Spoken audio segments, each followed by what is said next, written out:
Hello and welcome back. This is the Week 8 lecture. So today we're talking about Daughters of the Dust, written, directed, and produced by Julie Dash.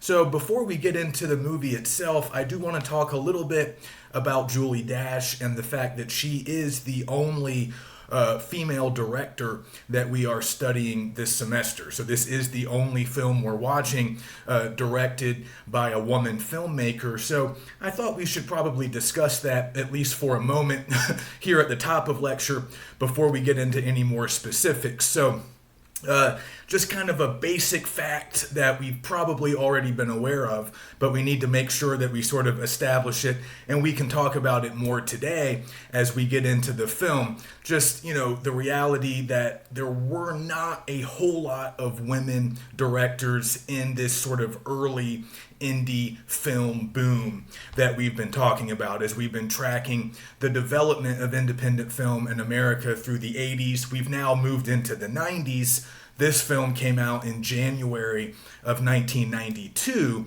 but even into the 90s, we still had a relative shortage of female directors, at least compared to the number of male directors. And as you guys can probably imagine, as you probably already know, traditionally filmmaking was a very male-dominated profession like many others in America. And certainly if you go back to the golden age of Hollywood, there were very few opportunities for women to make their own films. I mean, of course, there's always some exceptions. We did have some pretty prominent women screenwriters during the golden age of Hollywood, and they also filled other roles such as editors, casting directors, but rarely did they get a chance to direct. And the same held true even in the early days of independent American filmmaking. It's not a coincidence that we talk about the three fathers of American independent films. We talked about Cassavetes, the three Johns, Cassavetes, Sayles, and Waters.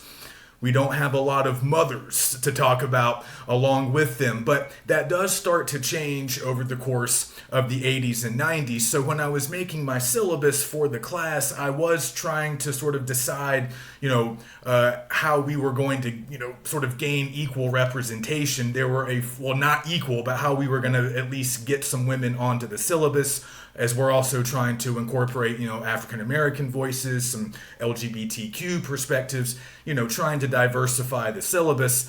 There were a few ways I could have gone. Again, there aren't a ton of women directors to choose from, but there were a few others from this era that I at least wanted to mention. We're not watching them, obviously, but I wanted to mention a few other names and a few other titles just in case you guys are interested and want to do a little bit of additional research. So 2 other directors that I thought about including, there are actually 3 others that I thought about including, but I ultimately went with Julie Dash instead. Number 1, Catherine Bigelow. This is just somebody that I want you guys to be aware of. You might already know who she is. A pretty successful, well-known commercial filmmaker, critically acclaimed. She's made some big films, but like a lot of the other directors we're studying this semester, she started out with, small independent productions. Her first film came out in 1981, actually, called The Loveless, starring a young Willem Dafoe. I thought about including that film. She kind of went a little bit more mainstream after that. She did a film in 87 called Near Dark, which has kind of become a cult classic, a vampire film, sort of a horror. And I actually mentioned Bigelow last week when we were talking about My Own Private Idaho, when I was discussing another film that came out in the same year as My Own Private Idaho, also starring Keanu Reeves. So I mentioned the film Point Break, which came out in 1991, directed by Bigelow, starring Keanu Reeves as an FBI agent trying to infiltrate a bank-robbing gang of surfers led by Patrick Swayze. Pretty famous film. Perhaps some of you have seen it. There was a pretty bad remake came out a few years ago. I wouldn't recommend that. If you're interested, go back to the original. If you like action films, it's a well-done action film, and it made a lot of money. It was a big success. I sort of compared its box office success last week to the relatively modest success of My Own Private Idaho, just to give you a sense of sort of the scale, the difference between a big budget sort of Hollywood blockbuster and even a successful indie like My Own Private Idaho. But, also interesting to think about Keanu Reeves and the difference between the two roles that he's playing in those two films. And of course, Point Break is a big part of what makes him a movie star. He was a pretty recognizable actor already, thanks to the first Bill and Ted film, which had already come out, and there were a couple of more sequels to come, but it was really Point Break that sort of put him on the map as a bankable action star, and I would argue that he continues to be that all these years later. So anyway, just interesting to note that film was directed by Bigelow, and it was sort of noteworthy at the time because a lot of big budget action films, obviously, typically they had not been directed by women, and Bigelow went on to make some other big films. She actually had a few box office flops in the 90s after Point Break. She did a film called Strange Days, which came out in 95, starring Ralph Fiennes, Juliette Lewis, Angela Bassett, I think, was in it. It didn't do well when it first came out, but it's like some of her other films, like Near Dark, it has sort of taken on a cult status. In subsequent years, it was, critically respected, even though it didn't make a lot of money at the box office, but more people saw it later on home video, and it kind of found a new life. But then, she had a few other less than successful films and kind of was missing from the spotlight for a while until, I believe it was 2008. I might be a little off on the year. It was either 08 or 09. She directed The Hurt Locker, which some of you might have seen. It was an Iraq war drama starring Jeremy Renner, Anthony Mackie. Got a lot of recognition critically. It was also a popular success, a commercial success. It actually ended up winning, I believe, multiple Oscars. It was the Best Picture winner that year, and Bigelow won the Oscar for Best Director. So kind of a landmark achievement there. And she also did Zero Dark 30 in 2013. That was a film depicting the Navy SEALs, killing Osama bin Laden. Critically acclaimed for the most part, did pretty well at the box office as well. So she's really become a commercially successful mainstream filmmaker. She continues to work. She also wrote a lot of her earlier films, kind of moved away from writing later on as her budgets got bigger. But she's been very successful, and she does have indie roots. She's also sometimes remembered as the ex-wife of James Cameron, the director of Titanic, of course, the Avatar franchise. They actually collaborated on the script for Point Break and divorced, I think, soon afterwards.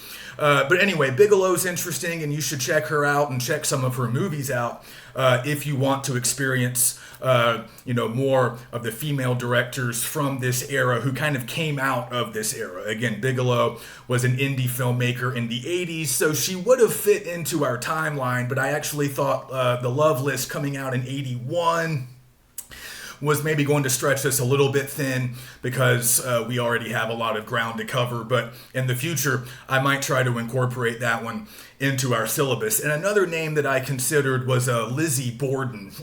You might know that name. That was the name of an infamous axe murderer from the 19th century. This is a different person, a filmmaker originally from Detroit who was born named Linda Elizabeth Borden. So, she took on the name of the murderer, but wasn't that far-fetched. Her middle name was Elizabeth and her last name really was Borden. But anyway, she was very much an independent filmmaker and has always really been one. Didn't really achieve that kind of crossover success that we see Bigelow and a lot of the other filmmakers on our syllabus achieve. But Borden kind of broke through with some indie success in the 80s, particularly with a film she did in 1986 called Working Girls.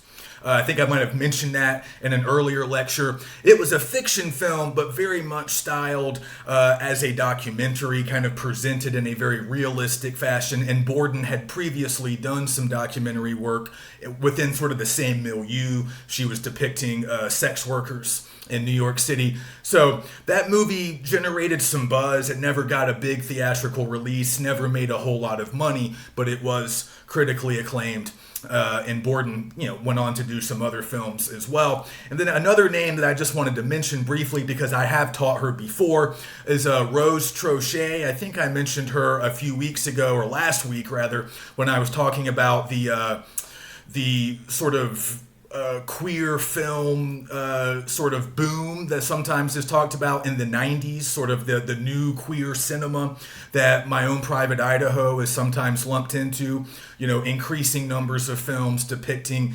LGBTQ lifestyles and kind of realistic fashions. So Trochet is kind of grouped into that bunch sometimes. I mentioned her film, I think, last week, called Go Fish, which came out in '94, centered around lesbian characters living and working in Chicago. It's a pretty noteworthy film when it came out. Again, didn't make a whole lot of money, but was sort of, critically remarked upon, and was also just sort of novel in the fact that it was a realistic depiction of lesbians living, pretty ordinary lives. Not the first film to ever do that, but it was still not commonplace to see realistic depictions of gay characters in the mid-90s. So that film did pretty well, and Pearson devotes a chapter to it in the book. I didn't assign it this semester because we're not watching the film, but he actually helped Trochet strike a distribution deal to get the film distributed. She didn't end up having a huge crossover success in Hollywood either, but Trochet did go on to be a sort of TV veteran, became a director for a lot of different TV shows and has done a lot of different episodes. So she went on to have a pretty successful TV career following that film. So anyway, just a few other names to keep in mind, but of course we should be aware that, women often lacked opportunities throughout the 80s and well into the 90s. They often lacked opportunities to make their own films. And of course, figures like Bigelow, like Julie Dash, they helped to change that, or at least they helped to move things slightly forward. I think if we look at the contemporary film scene, we see that a lot of progress has been made. There are a lot of really sort of exciting and well-known female directors working right now, and there are more sort of doors open. But that's been a long process. So just keep that in mind. I don't think I need to tell you guys that it was difficult for women for a long time to sort of get on equal footing with male filmmakers, but just keep it in mind this week as we think about Julie Dash and as we think about this film, which really is largely centered around women characters. Most of the dialogue in the film is spoken by women. Of course, we have male characters too, but this is a more female-centric movie than probably anything else we're going to watch this semester. So we can think a little bit more about Dash and the hardships that she encountered in her career, because of course not only is she a woman filmmaker, she's also an African-American female filmmaker. So here's a little trivia fact that also serves as kind of a disturbing reminder of just how difficult it was for people like Dash to express their artistic vision. When this film came out, when Daughters of the Dust premiered in theaters in January of '92, it became the first American film ever. The first American film ever directed by an African-American woman to get a major theatrical release. So just to repeat that, not the first film ever made by an African-American woman, but the first film ever made by an African-American woman to play in theaters, to get a major theatrical release. And remember, this is 1992. This is not the 50s, this is not the 60s or the 70s, this is 1992. And Julie Dash becomes the first African-American woman to see her film play in theaters in America. So just a reminder that, progress is happening, but it's frequently happening at a rather slow rate. And Dash has a pretty interesting career if we just think about her bio a little bit. She's born in 1952 in New York City. but her father has roots on the sea islands of the southeastern Atlantic coast, and that's, of course, where we are in this film. Her father's family was sort of a part of the Gullah culture that we see depicted in the film. So she had some roots. She was not from this area, but her father's family was. So that's partly what got Dash interested in this subject matter. But she grew up in a very different world. She grew up in, I believe, the Bronx, ended up attending film school at UCLA. I think she got an MFA out there. And early in her career, she was primarily a documentary filmmaker. And she says she was really inspired to make fiction films largely based on the literature of African American writers like Toni Morrison and Alice Walker. And she said, I wanted to make movies that could sort of do the same thing for Black experience that those novels had done. Really bring, authentic depictions of African American life and history to the big screen. And again, not many people had done that before, at least not in an authentic, sort of sincere way. So we talked about that a little bit a couple of weeks ago in relation to Spike Lee and Do the Right Thing. The fact that, sure, there had been Black actors working previously in Hollywood. There had been some Black filmmakers, but they just struggled to get recognition, to get funding. And I hope you guys took a look at that article I linked you to a couple of weeks ago when we were still talking about Do the Right Thing, the article about Robert Townsend and his film Hollywood Shuffle. Of course, we're not watching that film, but I just wanted you to read the article. Townsend was a Black actor working in 1980s Hollywood, and he made that film really as just sort of a satirical look at the difficulties Black actors had during that time period.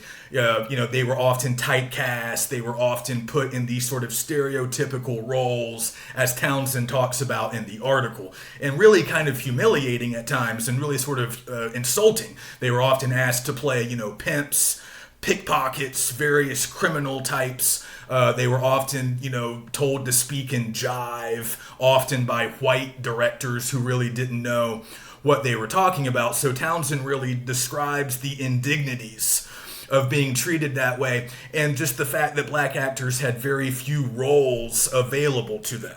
They weren't really allowed to be the protagonists of most films. They weren't really allowed to play a wide range of roles. So they're often typecast, again, as criminals or sidekicks, or some subservient role like a butler or a chauffeur, or their comic relief. Right, so I wanted you guys just to get a little bit more of that perspective. But of course, Townsend's talking about what it was like as actors. So we can imagine, though, that it was pretty similar for filmmakers as well. Limited opportunities. And there was a great quote in that article when Townsend's talking to his agent. And Townsend's kind of complaining about his lack of opportunity, his lack of, the different kinds of, roles that he wants but can't get. And, his agent's like, what are you complaining? Sort of half joking. But he says, hey, don't complain. They only make one Black movie a year and you just made it. They being the big studios, right? So it was a joke, but there's also a lot of truth to it. This idea that the studios back then really weren't that interested in films that seemed to primarily have an African American audience, or films that were made by African Americans. And largely, it was prejudice in large part, but it was also the same kind of prejudice, or a related branch of prejudice, that we saw way back in week 2 when we were talking about Parting Glances. And Pearson talked about it, how the film scared off a lot of studio executives who didn't want to buy it because they didn't think there was a market for what they called a gay film. Or there was the same kind of thinking surrounding Black films or women films, right? They were thought to have smaller markets. They were thought to be less appealing. And they were often ignored or sort of relegated to secondary or tertiary status. So just kind of keep a little bit of that in the background, keep that in the back of your mind as we move through this week, and just, sort of appreciate what Dash is able to accomplish here. Again, coming up from the indie ranks, doesn't have a big studio deal, doesn't have a lot of money to work with here, but she's able to make something wholly original, something that was pretty novel for the time period, and something that still has a big impact today. Even if you haven't seen the film, perhaps you recognize certain aspects of Dash's visual aesthetic. As we're going to talk about today, some pieces of this film have sort of permeated our popular culture, even if we're not as familiar with the film. So just to wrap up my talk on Dash, like I said, she made documentaries initially, and then she started making short films in the early 80s, and she made one in particular called Illusions, which won some awards and got her some recognition. That was a short film, roughly 30 minutes long, came out in 1982. It was set in the golden age of Hollywood back in the 1940s at one of the big major studios, and the main character was a studio executive, a woman, who had overcome great obstacles to sort of climb that ladder. But it just so happened that she was an African American woman who was very light skinned, so she was able to pass as white. And that's why she had been able to advance in her career while still facing obstacles just because she was a woman. But because she was a white woman, she was able to achieve success. But of course, she was hiding her true identity the whole time. So if you guys have, done some work in American literature, you know that this trope of passing, this idea of light complexioned African Americans being able to pass as white, that shows up a lot in American literature, American film, going back to, our colonial past, and certainly going back to the 19th century. It's often featured in a lot of famous literature. So she's picking up on that, but making it unique to the world of movies and the world of Hollywood. So that short film got her some recognition. But it would be nearly another decade before she did Daughters of the Dust, which was her first feature-length film. So just thinking a little bit about the production, the film had a decent-sized budget for an indie, still small though compared to a big Hollywood film. It cost about $800,000 to make the film, and she got most of that money from PBS, more specifically American Playhouse. And I think we've mentioned them before. I think we were talking about them back with Errol Morris and The Thin Blue Line, but they were kind of a branch of PBS that often provided funding, for filmmakers and other artists. So she was able to get money from them for the production. And then the distribution company that ultimately bought and distributed the film was then known as Kino International. It was an independent distribution company based out of New York City. They still exist. They've merged with some other distribution company now, so they have a different name. It's like Kino Lurber. I don't know. They have a longer name now. But that was the distribution company that stepped in to buy the film. And like a lot of the distribution companies that we've talked about this semester, they kind of specialized in what were called art house films, independent films, international films, and also documentaries. So Dash was familiar with them, did business with them, and the film did get a theatrical release. Didn't make a ton of money at the box office, but it received good critical notice. And again, it's been viewed probably more, through home video than it was actually in theaters. So, just a few more thoughts about Dash, about her career. She went on to do a lot of TV movies, didn't really make a lot of other didn't do a whole lot of other, films that we might think of as more sort of mainstream theatrical type films. She kind of moved to TV. She did a film called The Rosa Parks Story in 2002, starring Angela Bassett. She also directed a lot of TV episodes, a little bit like I was saying with Trochet, sort of became a veteran TV show director, did some well-known music videos back in the 90s. So she was a pretty versatile artist. She also wrote some books, including a novel based on the film. It's actually more of a sequel to the film. It shares the same title. It's called Daughters of the Dust, a novel. It came out, I believe, in 1998 or 99, and it's set 20 years after the events depicted in the film. And it features a young anthropologist from Harlem who is visiting Data Island, the place where we are through the events of the film. She's visiting the island, visiting like her mother's family, many of whom still live there, but she's also sort of conducting cultural anthropology. So Dash would return to a lot of this subject matter in literary form, in the form of a novel that came out at the end of the 90s. She also wrote another book, which was sort of like a making of the film, sort of a behind-the-scenes look at how they did the movie. So anyway, she's had a successful career, and as we'll mention, there's some other really important names associated with this film. Not so much actors, none of the cast here really went on to become famous, but there were several important members of the crew, several other important creative sort of contributions. We'll talk about the cinematography, we can talk about production design, we could talk about costumes and hair as well, along with some of the people responsible for those elements.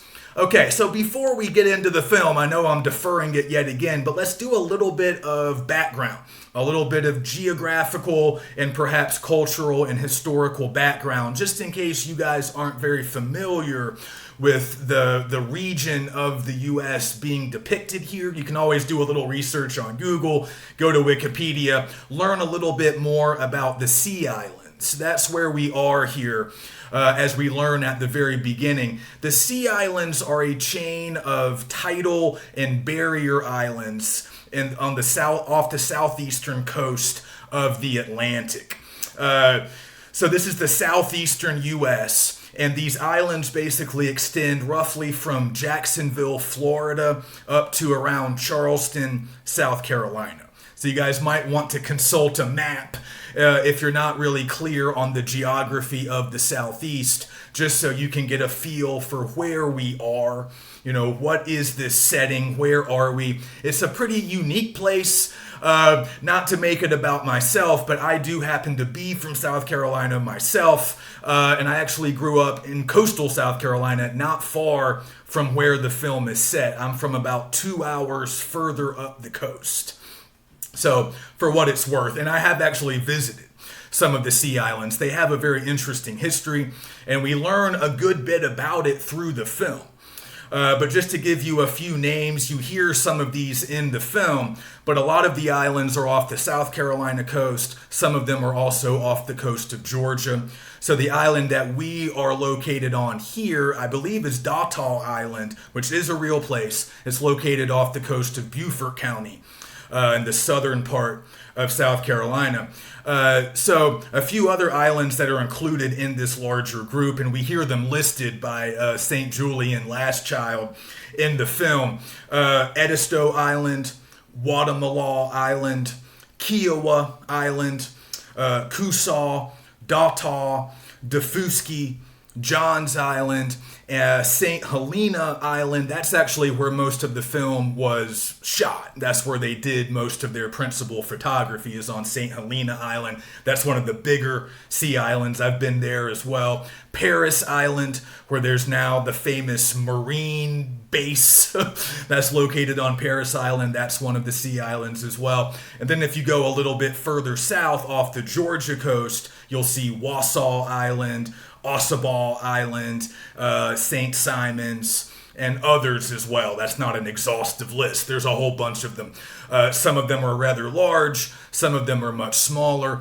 But they were inhabited, of course, by large numbers of enslaved Africans who were brought over really as early as the 1600s and extending all the way up to really almost the eve of the Civil War. As we learn early in the film, a little bit of an interesting history lesson when we first meet Viola and Yellow Mary and Viola's friend, the photographer, Mr. Sneed, and they're on that boat sort of first arriving on the island, and we hear Mr. Sneed say something to Viola to the effect of, they banned the slave trade, like 50 years before the Civil War started. And Viola kind of laughs and says, well, maybe in some places, but that was not the case here on these islands. So early on, we have this very important idea that's getting established in the film, which is that these islands are very isolated.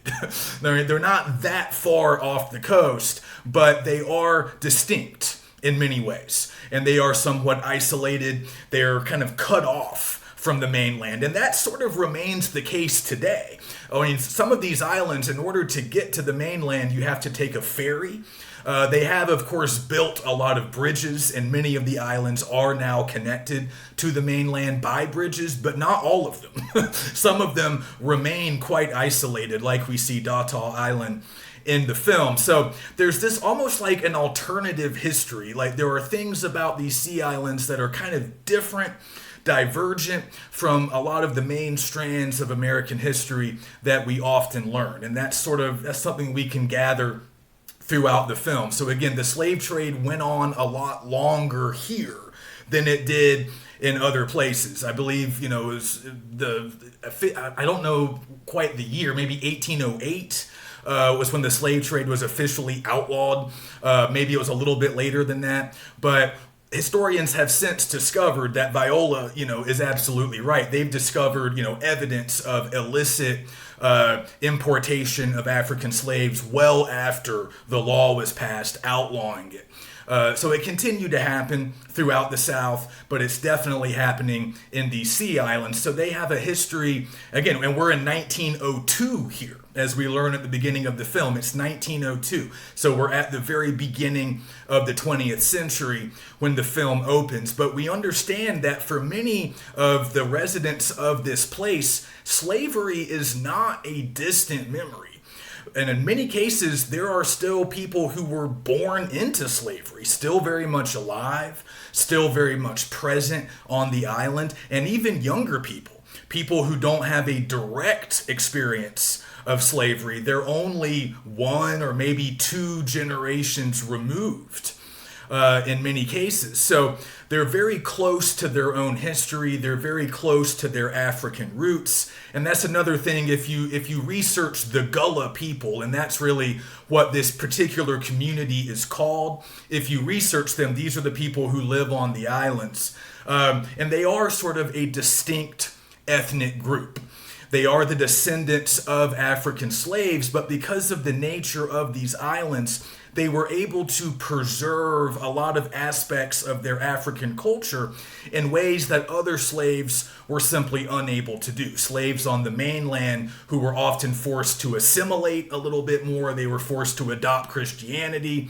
They were forced to adopt English. They were forced to adopt other, customs and practices that might have been alien to them, and they really had no choice. But on the sea islands, things were different. It's not that the people were more free. They were still enslaved, but they often lived relatively separate from white society. They were often living and working on big plantations, and we hear Nana Pazant talk a little bit about this. She talks about some of the major crops that were grown in this fertile coastal area. So first it was indigo, and then later rice, and then later sea island cotton. So they were living and working on plantations, but oftentimes, and if you read some history about the region, you'll see this, a lot of the white planters would leave during much of the year. They would have homes in Charleston or Beaufort or some of the other major cities on the mainland, or maybe Savannah if we're talking about the Georgia Sea Islands, and they would go to town and largely to escape malaria and other sort of diseases that they were prone to in these sort of swampy, low-lying areas, and they would leave the African slaves largely to run the plantations on their own, which they were more than capable of doing because many of them had grown rice and indigo and some of these same crops back in Africa, where they had similar conditions, similar agricultural practices. So in many cases, they knew that the slaves knew more about how to grow rice and cotton than the white people did. So they were often somewhat autonomous in terms of their daily tasks on the plantation, but of course they were very restricted in terms of their freedom of movement and what they could or couldn't do. But because of that relative isolation, they were able to preserve aspects of their native languages, their native religions, and sort of cultural practices and traditions in ways, again, that we don't really see with other groups of enslaved people. So nowadays we kind of refer or think of the Gullah people as sort of a distinct African American ethnic group. And they are descended from various groups of Africans from Central and West Africa. And again, they lived and worked on these major plantations, but they were sort of separate from white society. So ultimately they create what's called a Creole culture, sort of a mixture of a lot of different elements. But they were able to maintain, like I said, a lot of their linguistic, religious, and cultural practices. So that has made them a subject of study for many anthropologists, and also many artists have taken an interest as well. A lot of anthropologists will say that there are similarities between Gullah culture and what we find in places like the Bahamas, Barbados, Belize, in Central America, and even Jamaica. You know, other places that we see Creole cultures developing as sort of a mixture of African slaves, European settlers, Native Americans, and there's a lot of cultural borrowing, while of course the slaves are also occupying a, subservient position. But to this day, if you go to the South Carolina Low Country, which is sort of the broad term given to refer to most of coastal South Carolina, including Beaufort, Charleston, and that greater area, you'll notice that Gullah culture is still very much present. You could argue it's sort of been appropriated a little bit. It's sort of been commodified in ways that might make us a little uncomfortable at times. It's sort of been mainstreamed in a way, but it is still very much alive, and Gullah people are still there. Just a quick aside, when I started my teaching career many, many years ago, I was actually living in Charleston. I've spent a pretty good part of my life, a pretty big chunk of my life living in and around Charleston, South Carolina. And when I first started teaching, I was at a technical college in Charleston, and I had a decent number of students who were actually from the Sea Islands. And they would commute sometimes a pretty long distance to get to the mainland to come to school in Charleston, because they didn't have a lot of educational opportunities on the island. They would have K through 12, but no colleges out there. So they'd have to come to the mainland, come to Beaufort or Charleston or maybe Savannah if they wanted to really find economic opportunities and educational opportunities. But yeah, I had several students from Johns Island, Guatemala Island, Edisto, and they did preserve certain aspects of the culture that we see depicted here in the film. They had kind of a unique way of speaking, sort of a lilting quality. They had certain, customs that marked them as a little bit different, and we see a few of these in the film. You see Nana Pizant making a sweetgrass basket. At one point, she's weaving this basket out of a natural material, sweetgrass that grows in the swamps and wetlands of the low country. You can still buy those baskets.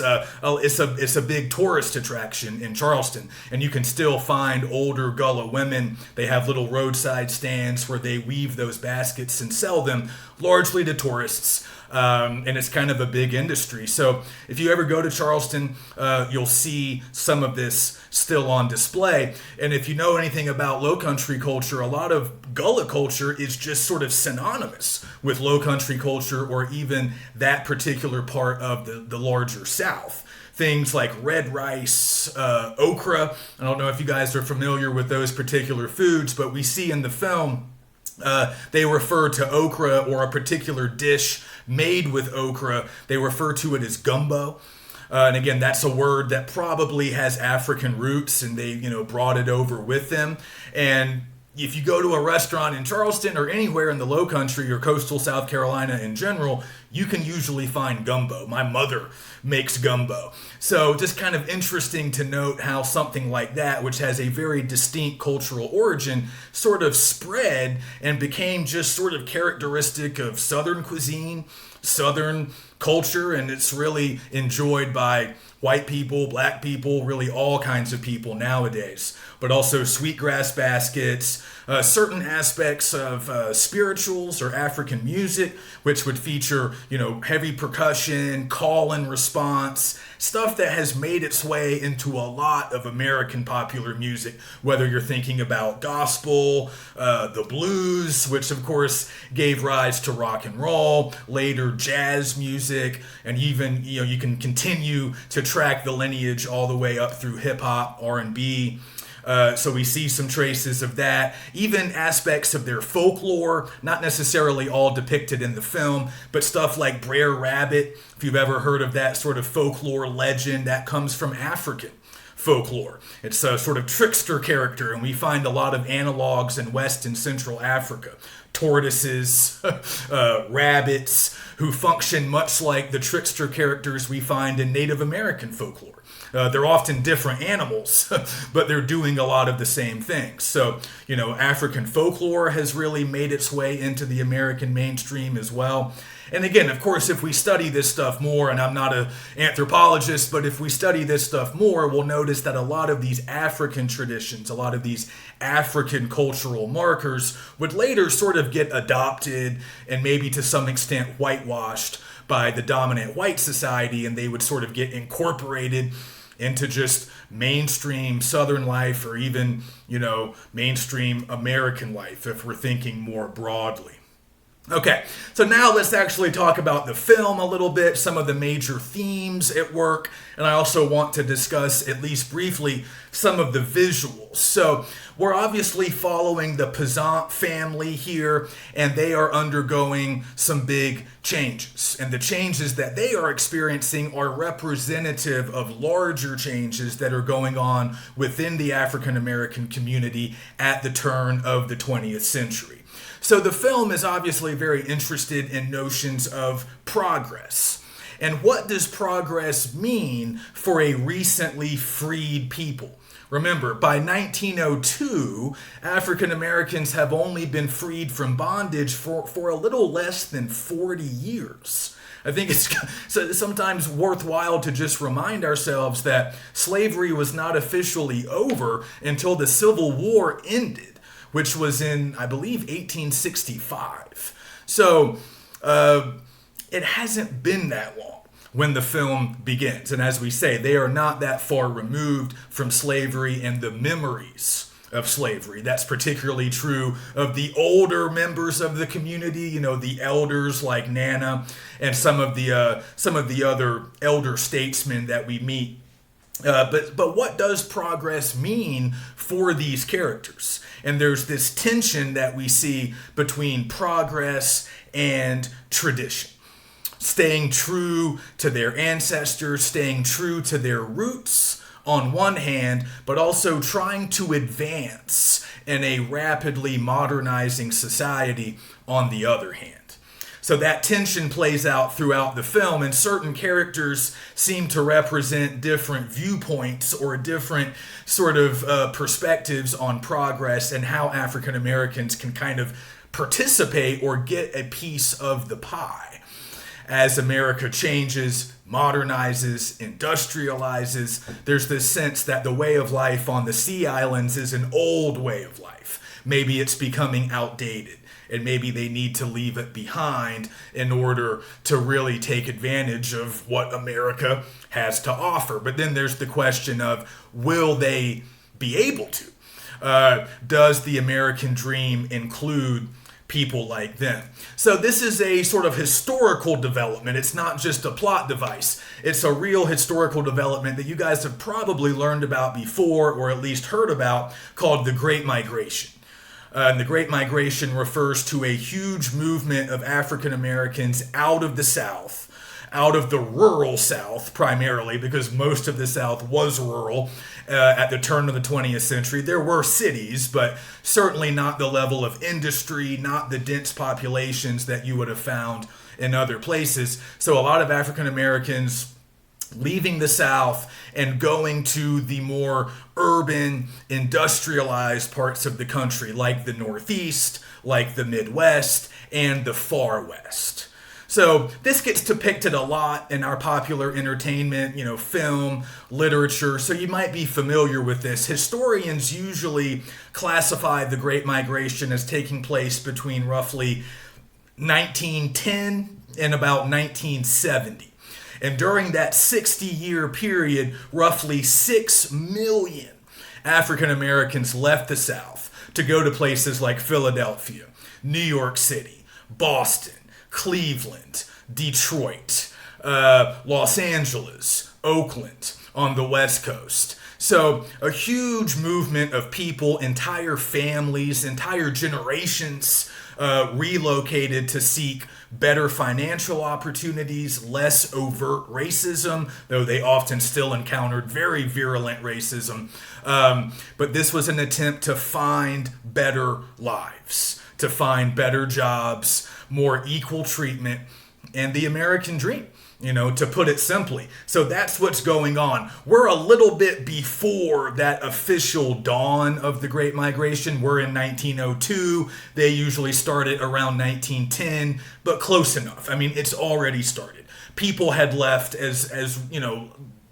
people had been leaving, already for a while, going all the way back to emancipation, but you get more concentrated streams of migration once we get up to the 20th century, and part of that has to do with improved transportation methods, the development of the automobile, but of course they would also take trains and other forms of transportation as well. So we see characters like Viola and Hagar who are very sort of pro-migration. They are very much focused on leaving the islands and going up north to find better opportunities. And Viola in particular kind of represents a particular, perspective or worldview that would have been held by a lot of sort of educated, upwardly mobile African Americans during that time. She really sort of believes in the idea of progress. She's also become a very devoted Christian. She's kind of left behind some of the cultural practices of the islands because, again, we see that a lot of the island residents have maintained certain aspects of African religion and spirituality and a sort of almost a sense of mysticism that might not always square with the version of Christianity that Viola has sort of seemed to have embraced. But she's really a champion of what northern cities have to offer, right? She's a champion of progress, moving forward, advancing. So that's one perspective. But then we see Nana, we see some other characters, and not just older characters, but also in different ways, Yellow Mary and her friend, or many read her as Yellow Mary's lover, Trula, also Iona, and Julian, the young Native American. And Iona, I believe, is one of the daughters of Hagar. So Hagar is a granddaughter of Nana, I think. That would make Iona and maybe Eula as well great-granddaughters. It's a relatively large family tree, so it might be worthwhile to, write some of this down if you can keep it straight. But even with some of the younger members of the larger family, there's this desire to stay on the island, or at least there's that tension between staying and leaving, between progress and tradition, staying true to their ancestors. And again, they feel very connected to their African ancestors, but there's also a sense that maybe they should join the modern world to some extent. But again, there's that open question as to whether or not the white world, white society will welcome them or allow them to enter.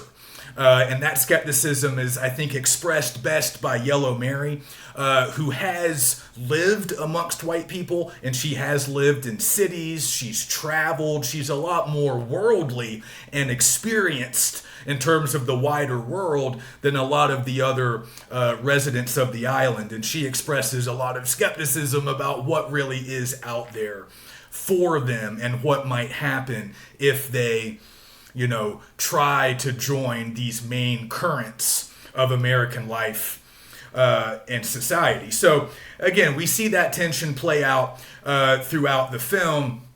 And, certain characters choose one way, other characters choose the other. But also with our couple, Eli and Eula, the couple that we spend the most time with, we're given kind of a stark reminder of the Jim Crow South. We know that Eula has been raped by a stranger. The implication is that it's most likely a white man. And of course, this is causing Eli a great deal of anguish, and also the larger community as they're trying to sort of move forward. Eula seems to be a little more clear-headed and rational than Eli, but they're both kind of struggling. And then they ultimately have to decide, what they're going to do. But their own experience is just a reminder of the sort of constant danger that African Americans would have been facing in the South during this time period. The lack of rights, the fact that they were denied their basic humanity, which is, of course, another prime motivator for leaving. There was a belief that if you could leave the South, you would find better treatment. But, history shows us that while that was true in sort of general ways, they still encountered all kinds of institutionalized racism in terms of housing, employment, education in those urban northern or Midwestern or Western cities. But even in some of those conditions, it was still considered better, still considered safer than what they would have been experiencing back in the South. So we are reminded of that. We are reminded of the trauma, the sort of generational trauma that these people are carrying and coping with. So a lot to sort of chew on with the characterization. We don't have necessarily a strictly linear plot, but we do get a lot of sort of distinctive visual elements. And I wanted to talk about some of these elements a little bit. Again, we see mysticism here. I think we see a certain kind of spirituality expressed that's, a good bit different from what we normally see in mainstream American cinema. We might even consider this at times to feel a little bit like magical realism. A pretty realistic story, pretty realistic in terms of setting and characterization, but we have some hints or some discussions of magic, certain spiritual beliefs that might transcend our literal quotidian reality. Also, a sort of non-linear narrative, extensive use of slow motion. Also, we have voiceover narration, mostly provided by an unborn child, which again sort of puts us in mind perhaps of some mystical or magical elements. And there's also a very distinctive visual aesthetic in the film. So if any of you are familiar with Beyonce's 2016 album Lemonade and some of the music videos that came out in connection to that album, you might recognize some of the visual style that Beyonce was using in those videos because a lot of it comes directly from this film. The film was not the only source, but if you recognize some of that iconography of the women in white dresses on the beach, a lot of that shows up in Lemonade, shows up visually in some of those music videos. So the hair, the clothes, but also the coastal setting. The use of beaches and live oak trees, Spanish moss, of course the ocean right there. All of that is sort of a visual aesthetic that in direct and indirect ways, I think we can track it in other places. It's kind of made its way into the mainstream. Again, a lot of people don't always associate it directly with this film, but this film did help to create it and popularize it. So again, the white dresses, in some cases they're wearing indigo dyed garments as well, and just the beautiful scenery, the Spanish moss, the live oak trees, all very characteristic of the South Carolina Low Country. Kind of swampy, a lot of water, but then the beautiful coastline, the sandy beaches, and the Atlantic stretching beyond. So we have a lot of, visuals that are meaningful both because they're beautiful and they also perhaps have larger symbolic importance that we can unpack. So you could certainly think a lot about that. If you're thinking about camera work, if you're thinking about cinematography, I'll mention Arthur Jaffa. He was the cinematographer here. He won the award for Best Cinematography at the Sundance Film Festival in '91. This film played there, got some attention at the film festival, and then made its theatrical debut the following year. So Jaffa earned recognition for his work on this particular film. He was briefly in a relationship with Julie Dash. That didn't last, but he went on to do a lot of other stuff. Later worked with Spike Lee and was the cinematographer on Spike Lee's 1994 film, Crooklyn, which was loosely autobiographical based on Lee's own life growing up in Brooklyn in the 60s and 70s. So Jaffa went on to have a good career. A few other important names that I want to mention. Like I said, very few of the actors went on to have big success, but other names are worth remembering. So Jaffa is one. Also, Vertime Smart Grosvenor is a name that you might remember. Well, you probably don't know her right now, but she's worth looking into, and it's an easy name to remember, very distinctive, Vertime Grosvenor. She was a culinary anthropologist who, like Dash, had roots in the Gullah community of the Sea Islands. So she was really an interesting figure. She shows up in the film. She plays a very small role. She's one of the women who we see braiding hair on the beach. I don't think she has any lines. It's a rather small role. But she had a few other small acting parts throughout her career, but she was better known as a chef, but also a culinary anthropologist who wrote a lot about African cuisine and how it sort of got assimilated into mainstream American culinary traditions. So she did a lot with, traditional foods of the Low Country, which she knew a lot about. And she wrote about other stuff too. So she was an author. She was a poet. She had a radio show. She did a little bit of acting as well. So she was a very interesting figure who we see in the film. But also, just a few other names to keep in mind. The production design, so the sets that we see, and again, much of the film is outside, but they still had some very intricately designed sets, like the graveyard, some of the interiors were all very much planned. And again, they were working with history. They were working with what they knew of sort of traditional African customs and sort of planning. But also a lot of that was still in place on the island. So, people were still maintaining some of those traditions. So they had access to a lot of that information. But the production designer was this guy named Kerry James Marshall, who's a pretty well-known African-American visual artist, well known for depicting, African, subjects in his work. So he's kind of famous in his own right, and he was the production designer. And then finally, the hairstylist. I think hair, along with costumes, really matter in this film, and the hairstylist is pretty famous as well. Her name is Pamela Farrell, and she's well known for being a hairstylist, but she's also known as kind of an African hair advocate.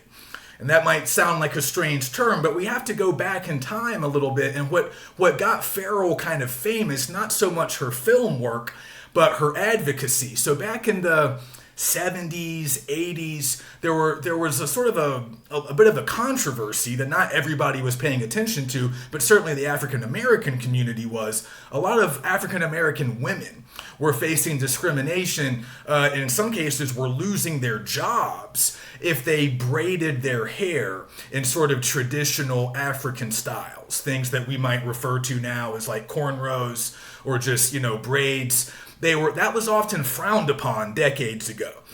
We might not really think about that, but a lot of employers would not allow African American employees to wear their hair like that. And again, there were some pretty high publicity cases of women getting fired for no other offense than simply having braids. So Farrell was a real advocate for natural African hair and was sort of trying to point out ways that it was discriminatory, of course, to deny them opportunities based on the way they wanted to wear their hair. So we might take that for granted today, but part of the reason stuff like that stopped happening so much was because of the efforts of people like Farrell. So again, she wrote about natural African hairstyles, and she also went on, TV shows and talked about this stuff. She helped organize political protests and demonstrations. She advocated on behalf of a lot of these women, and it's sort of difficult to admit, but a lot of white people just didn't really understand African hair. They didn't know what it was or what it looked like in that sort of natural form. So in many cases, Farrell, who of course was African American herself, she was educating a lot of white people and sort of providing some insight that they had previously lacked. So she's pretty famous as well. So all of these important sort of cultural figures, all of these important artists, and in many cases advocates in the African American community,